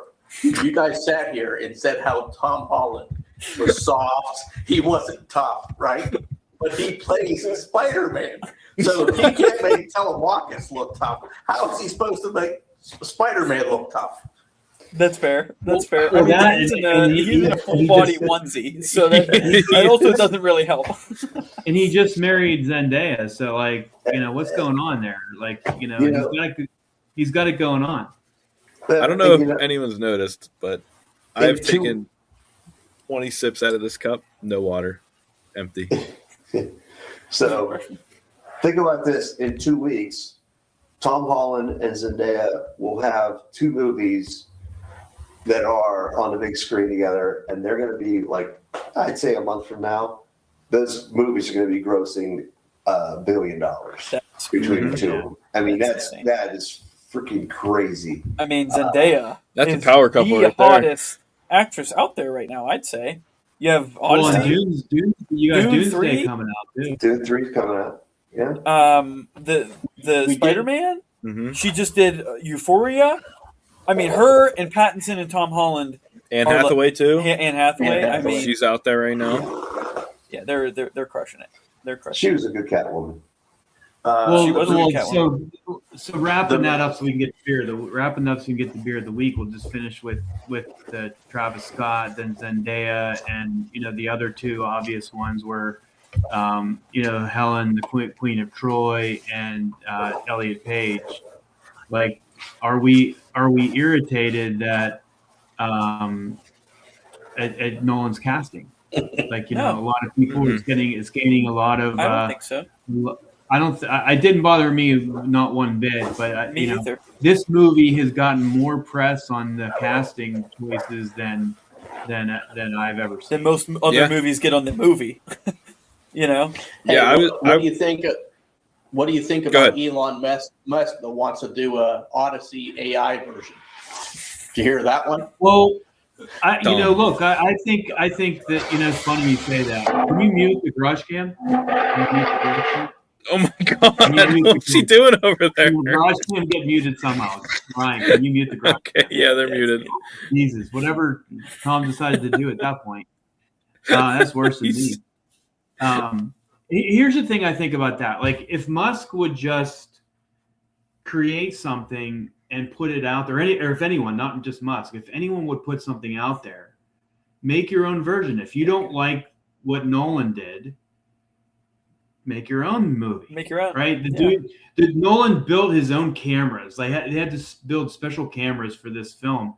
So obviously it's got some legwork, but I think there's room for, I mean, forget the whole concept of whether it's an Odyssey version that works or not. AI movies they're coming. Yeah. Right. So someone's going to create a movie, and we're gonna put thumbs down for it, but there will be an audience for it. Somebody will take. They want that. Someone's going to want you, Dad. Well, no, I mean, I think we just need to recognize it's just another form of media that's going to be out there and available. George Lucas himself has said people shouldn't be hiding from AI. It's going to make things faster, better, and easier. He was just quoted a couple weeks ago by saying that. So I know why Musk is saying he wants to do it, because he wants press and he wants grok and all that kind of stuff. But it'd be interesting to see what an AI concept would look like. Yeah, because Gemini and ChatGPT have 2 different versions of the Odyssey when you ask it. and you sit down and you talk with both of them, they both have a slightly different viewpoint until you start honing in on some specific things. But yeah, I didn't necessarily have a problem with the casting at all. No, I didn't either. I'm not pissed. Not pissed. Ryan, I was saying it in my first reactions here that I thought it was great casting. Yeah, me too. I thought it was and the acting, even like all of them, everyone gave at least one very good memorable emotional moment. Like, my favorite moment. Now we're talking about casting. Pattinson and Elliot Page's their younger selves when they were kids. Not the best casting. Not the best casting. Not the best casting. Also, it was like 2 scenes. So it was 2 scenes. They kind of looked like whatever. It not the best. Yeah. But everyone gave a great emotional moment. I thought. I didn't like the side character. Like Odysseus is like number one guy. I didn't particularly think he did a good job acting wise. Like really? I actually would have liked opposite. What's that? We said the complete opposite. We like. I liked his character. I don't know. I would have liked John Bernthal in that character. John Bernthal, he had as Menelaus. He had a bit you mean his first mate, not his buddy mate on Ithaca? Okay. No, his first mate. No, not that. No. I loved John Leguizamo. He was great. Yeah, I was going to say. He said good things about him. His first mate on the boat. I didn't think he did a particularly good job. Like, he was fine. I would have liked to have seen a bigger actor in that role, like someone like a Menelaus. So yeah. All right. Okay, his name is Robert Pattinson, not Edward.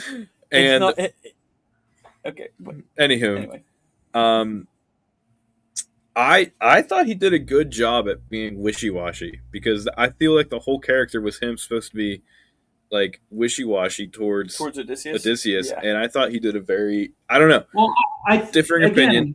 Again, I think the rule, like this is one of those times where it's like, is the writing bad or is the acting bad? Like, which is which? In this case, I think that the writing was good and the directing was good in that role. I would have liked to have seen it acted out a different way, maybe. Yeah. Maybe I just prayed for a different, just. I wanted more John Bernthal. I thought he would have been better in the role. Well, I will say that I do agree. I think that the actor could have been a little bit more expressive. I don't think he was expressive enough. He was very dry. His delivery was very dry. Yeah, it was dry delivery. I just think it would have been one of those cases where a better like a more well-known actor would have done better in that role. Yeah. Yeah, maybe. I mean, they had superstars in every role. Maybe that was. I think John Bernthal would have been good at any role in the movie, though. So my thing with John Bernthal, I think he would have played that role too intense because John Bernthal's a very intense guy. I think that's a good point. In that role, he might have been a little intense. Garage Cam, you guys? Can we unmute you? Are we done banging and clanging? Ready to go. All right, you guys are unmuted. All right, we could sit here and talk about the Odyssey all day. So let's let Uncle do his beer of the week. Wait. We got to rogue rank it. No, but we'll let's let him do his beer, and then we'll rogue rank all of, because we have a couple of the Nolan films all right, too. Okay. So we're running low here, so we're running short. We're gonna do beer of the week, rogue rank. Yep, that's what we're doing. Yep. House of the Dragon, we'll push it to the end of the season. We got just like Ryan wanted. Just like I wanted, because I'm still not caught up on it. Uncle Tom's beer of the week. We got the beer of the week. We got the beer of the week. We got the beer of the week. Beer of the week. Beer of the week. Oh, look at this! It is Christmas in July, and you know what that means. That is right. It is time. Make sure my dad's not going to kill himself tonight. For the elf. That's right. It is Christmas time. It is Mad Elf season. So today's beer of the week, this week's beer of the week, is some Mad Elf. Tom, who makes Mad Elf? Mad Elf is a Trogs product probably, if not one of, it is absolutely my favorite beer of all time. So first thing you have to enjoy is the color and the pour.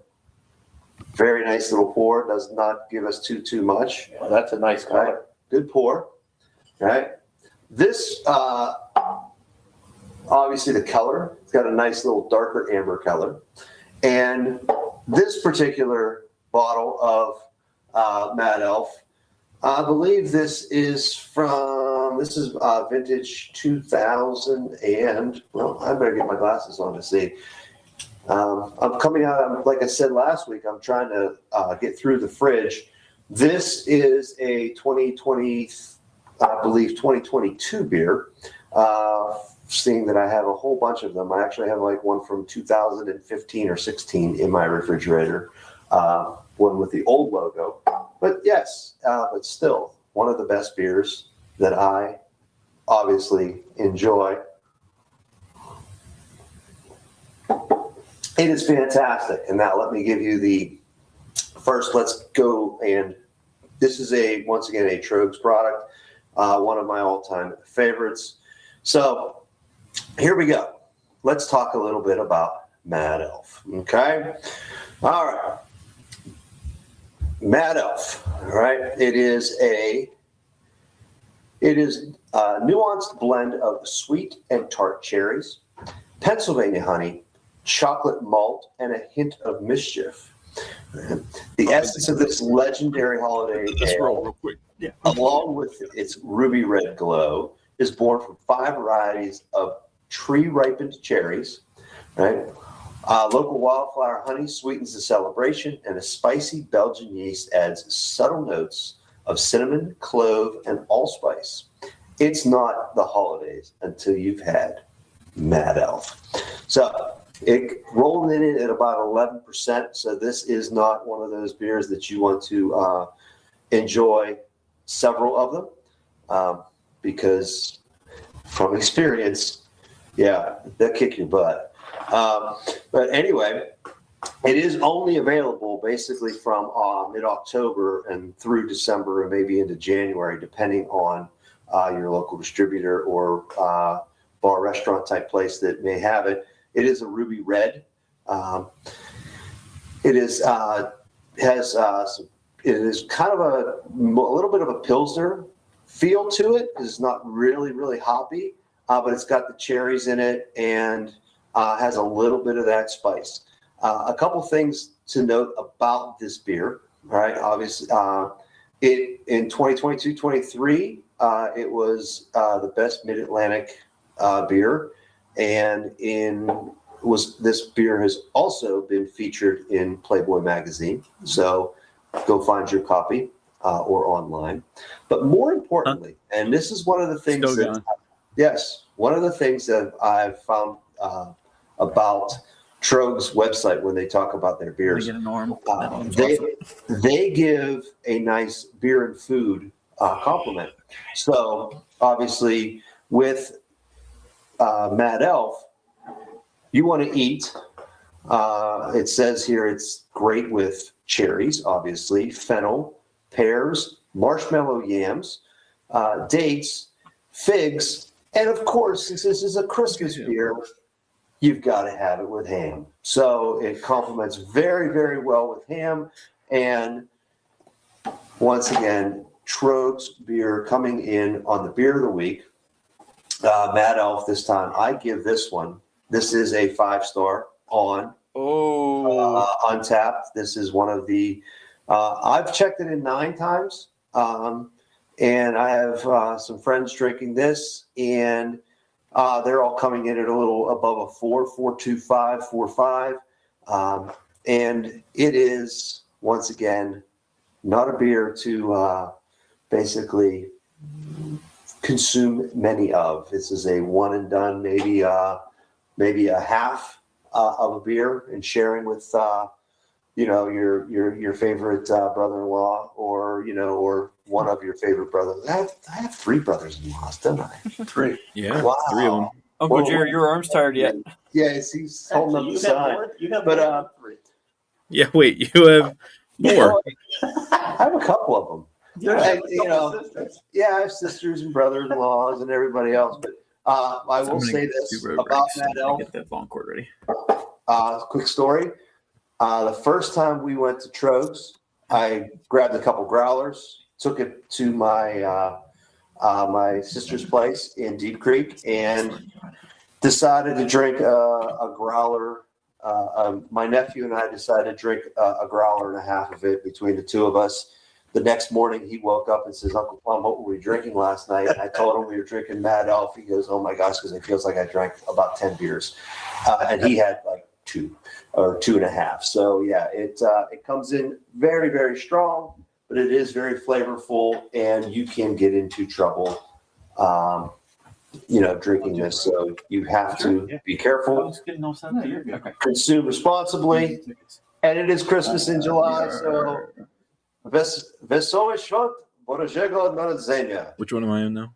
You're same. I just switched. I think All that right. beer is a good sign to get ready for the holidays and get you in the holiday spirit. It is a sweet beer that goes down very smooth. See, look at the. I've got my Christmas shirt on, most likely to offer Santa a beer. I got my nose shirt on. I got my hat. I'm ready to go, and I am sweating like crazy. So Yeah. All right. All right. Beer of the week. Beer of the week. We got Uncle Tom. Beer of the week. We got the beer of the week. We got the bottle. Oh wait, we forgot. Oh, we got more. We're road the board. ranking. Oh, yep. Since we are road ranking next, we are road ranking our Mad Elf. And of course, with the little help from Mr. Joe Kelly. All right. He is helping us, reminding us, or where are we putting Mad Elf? Is it a frat party beer? No. Beer? No, you can't drink this all day. Brewery beer, for some, definitely a brewery beer, right? The pub, I'd love to drink this all day long, but I'd get into a lot of trouble. But this is the ultimate Christmas Eve dinner. So Christmas Eve. That's right, baby. It is Cresting BB. It is Cresting BB. Christmas Eve Cresting BB. XED Cresting BB. So, All right. That's it, gentlemen and ladies, and everybody out there who enjoys these slight libations. Slight libations, baby. Wonderful beer of the week. Put the road cam up on the Yep, we're getting it up here. screen. Got the road cam. You're in the wrong spot. You're on the wrong spot. Yep, there it is. First movie we're going to be ranking tonight on Rogue Rankings is going to be The Odyssey, newest movie we've all seen. Honestly, probably one of the best movies of the year so far. Potentially one of the best movies that's come out in a long time. I will, start us off here. I think I'm going to put this in ABIBU Cresting on Ooh. Rivendell. Not in Rivendell I'm yet not for you. putting it quite in Rivendell. I probably have to see it a couple more times just to move it up to Rivendell. But upon first viewing, I would rank it ABIBU Cresting into Rivendell. I'm gonna put it right in Rivendell. I really Straight in. huge fan of it. Huge Straight fan in. of the movie. Huge fan. All right, uncles. I'm going to put it in Rivendell, and it's like a fine wine. It's great now, but it's only going to get even better with time. Straight to Yep. Rivendell. Truth. Uncle Tom. I'm trying to find something witty to say about this movie and our rankings. I could easily say that seeing it was so long and everybody had a pee. Right there, You could right there. definitely put it in Grima.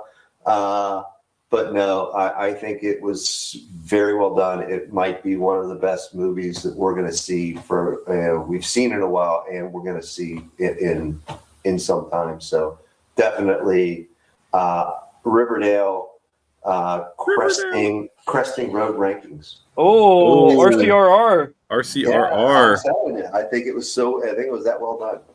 RCRR. Did I say Riverdale? You did say Riverdale. You did say Riverdale. We were just I going to I actually watched that one season of that on TV. Rivendell, ABIBU. Winterfell, the Batcave, Mos Eisley, Grima, Starlack Pit. And just for some of us to remember, we've got the Fellowship of the Ring, Empire Strikes Back, Jurassic Park. No, that's not Empire Strikes Back. Remember, that's Han Solo himself. That's Han Solo.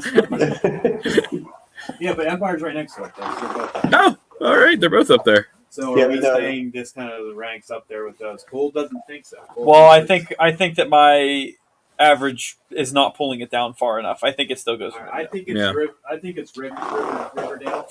Yes, it's Riverdale with Archie. Riverdale pressing on Road Rankings. Wow. Is it Jughead Riverdale? Jughead Riverdale. It's an Archie Riverdale. That might be the highest movie we have up there if it's cresting on Rogue Ranking. I think we have Jaws up there too.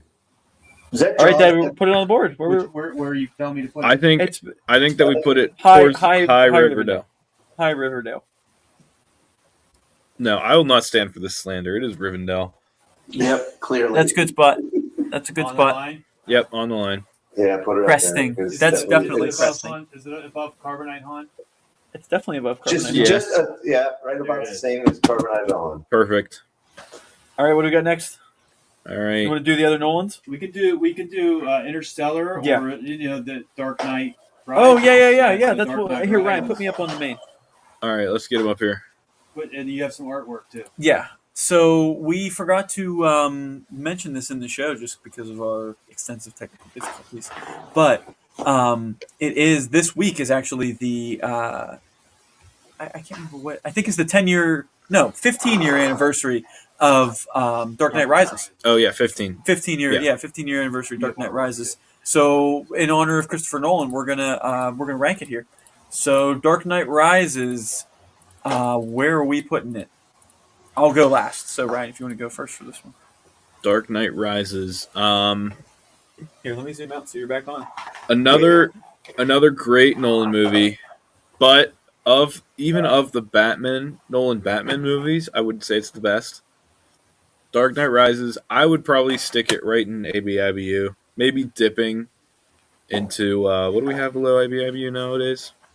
Winterfell, maybe dipping, but towards the bottom of ABIBU for me. Put the Rogue up so I can see it. Wait, I was thinking Batcave. Batcave for this. Yeah, I mean, I liked the movie, but Bane irritated me.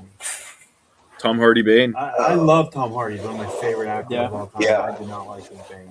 All right. So I'd say Batcave cresting into ABIBU or Winterfell. All right. Uncles. all right, I'll go. They both went at each other. Neither one's important. Spider-Man meme.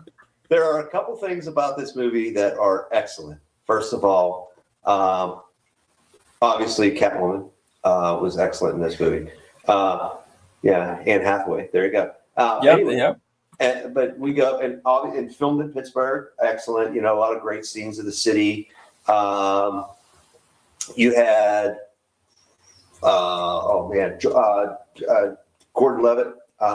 He was Joseph. Oh yeah, Joseph Gordon-Levitt. Yeah, he was Robin. His very good character. I thought and I thought that was very good how they did it. But still, at the end of the day, I mean, it wasn't a very good movie. Really? Yeah, I didn't really. I thought some of it was very hinky. The Matthew Modine is the walking, walking up and down the streets, and just but the shots of Pittsburgh were really cool. But Heinz Field. What really sells it for me? Heinz Ward. You have Heinz Ward. You've got Big Ben Ben. Roethlisberger. But no, wait. The one that takes the cake is the former mayor, Luke Ravenstall. He kicks it off. So because of that, I'm going to actually put this. I was not a great fan of this one. I'm going to put this down. I would say the Batcave cresting on Winterfell. Okay. All right. Uncle Jared? By the way, but Tom Hardy is excellent, by the way. I'm surprised. Very good. I'm surprised that Joe hates Tom Hardy as Bane. I was going to say that too. I love Tom thought- Hardy. I love Bane, but I don't like Tom Hardy. I thought Here, say it in the mic. I thought Tom Hardy at Bane was awesome. He was probably one of the best parts of that movie for me. Well, I like Tom Hardy and I like Bane. I just didn't like his Bane. That Gotcha. voice he did was I didn't like that. I was born in the dark. I think I really enjoyed the parts of Pittsburgh, the fight scenes between the bad guys and the cops on I the did steps like of Carnegie Mellon with the pillars was pretty cool. Batman building. I think I would put it in the middle of Winterfell. Middle of Winterfell. Okay. Me personally, I would not. I would rank this as the third of the three. Oh, I agree. I would say Batman Begins is 2. Dark Knight is going to be Dark Knight when we rank top that. 3 eventually. Nolan. But Dark Knight's top 3 films. Top 3 Nolan. Yeah, top 3 films. No. Philip. Come on. We'll rank that at a later date. But anyway, Dark Knight Rises, I would probably put, I'd probably put smack dab in the middle of Winterfell. Good movie, not great. Did you rank it? Yeah, so I'd say it's smack dab middle of Winterfell. We have a. Yeah, I think with all of our averages, it goes right in the middle. Yep. I think you're putting that right. That looks a little lower. yeah, right, in the, lower. Hello, Attack of the Clones. right there. Yep. Yeah. Right there. We got to redo this board. Yeah, we're very top heavy. That's because we rank movies that we like. Yeah. We got to start ranking some movies that suck. Toxic Avenger, Sarlacc Pit. Let's do it. Last All movie right. here that we'll do for this show, and then we're going to wrap things up. Interstellar, final Nolan film that we're going to rank. I will start us off here personally. This is cresting on road rankings, maybe even in road rankings, maybe up there. Maybe up there. I think that personally, for me, Interstellar is probably one of my top 3 movies that I've ever seen. Really? The first time, I mean, I rewatch it every time it's on TV. The score is unbelievable. I think that it's one of my favorite movies of all time. So for that reason, I put that. All right. All right. I think that if I were to rank my top 5 movies of all time, they have like Top Gun,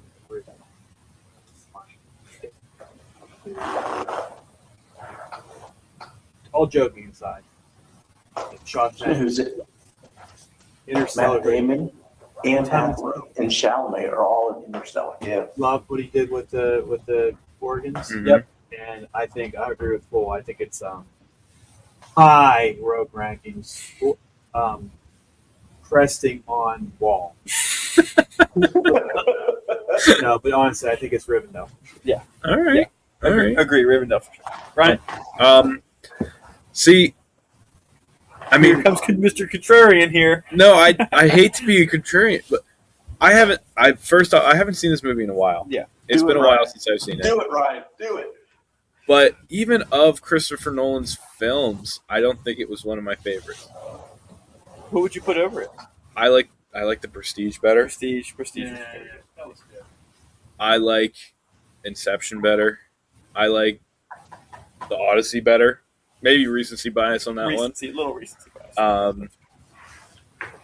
But I would, if I'm going to rogue rank it, I'm going to put it ABIBU dipping on Winterfell. Oh, okay. All right. Uncles?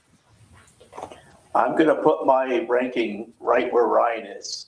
I actually think the music carried that movie. Mm-hmm. The movie's not as good as the music is, so that's why my ranking is a little bit lower. Yeah. ABIBU dipping. Maybe the music's why I like it so much. Now, we did have Chalamet, Anne Hathaway, and Matt Damon all Yep, in that movie all in together. that movie. Yeah. And you have McConaughey, who's Matthew. brings the whole thing together. So Yeah. Yeah. And I think that I'm with Jer here. I think that the score, and you said it too, Cole. I think the music, the score was phenomenal. But I think the movie itself, it's same there. It's kind of the same. It's like a samey kind of thing for me, because you've seen one kind of movie like that. You've seen them all. I would put it Winterfell, solid Winterfell. Wow, I think that brings our average stay I down think here. that I brings think our it has average- to go smack dab in the middle of ABIBU. Yeah, I think This is a travesty. Put me on the big screen. Make me big The here. fact that those two, that you guys aren't putting this higher is Here, take the microphone. here we got the hyperdrive on the big. you guys got to be ashamed of yourself. This was probably one of the best special effects out there. I think he won the best director. Yeah, he did. Like best actor, McConaughey best should- movie. Like the fact that you don't have this higher than you do is. I don't trust the Academy. It actually. Well, forget the Academy. I feel like we need Put to that on a I shirt. think we need to have a vote to see if you should be able to stay in the collective. I think that you inflating this movie so much makes you not a credible Yes, source. you're very biased. I've seen this movie a billion Me times. too. Me too. So the I think fact it's that I think it's so late. You guys are tired and you're a In little the bit Nolan- delirious. you've got Odyssey. She can't even hear you right now. That was great. What did you say? Say, here. Say it again. Say it again, Jungle. I think it is so late and you guys are so tired that you and Cole are deliriously ranking that movie way too high. Listen, Threw his headphones. You've He got, threw my you've, headphones. got, you've got The Dark Knight, Interstellar, and Odyssey, and Inception. It's the top four. Top four Nolans. Top four Nolans. Yeah. No question about it. I think Interstellar ranks up there as top 10 best movies of all time. All right. Well, we know your opinions And on I it. think the fact that you guys don't agree I with me think. is I fucking think. bullshit. I think that with I'm our not putting it in ABIBU. In fact, I'm just putting this away. Have a great week, everyone. Put it on your forehead and wear it around, Jack.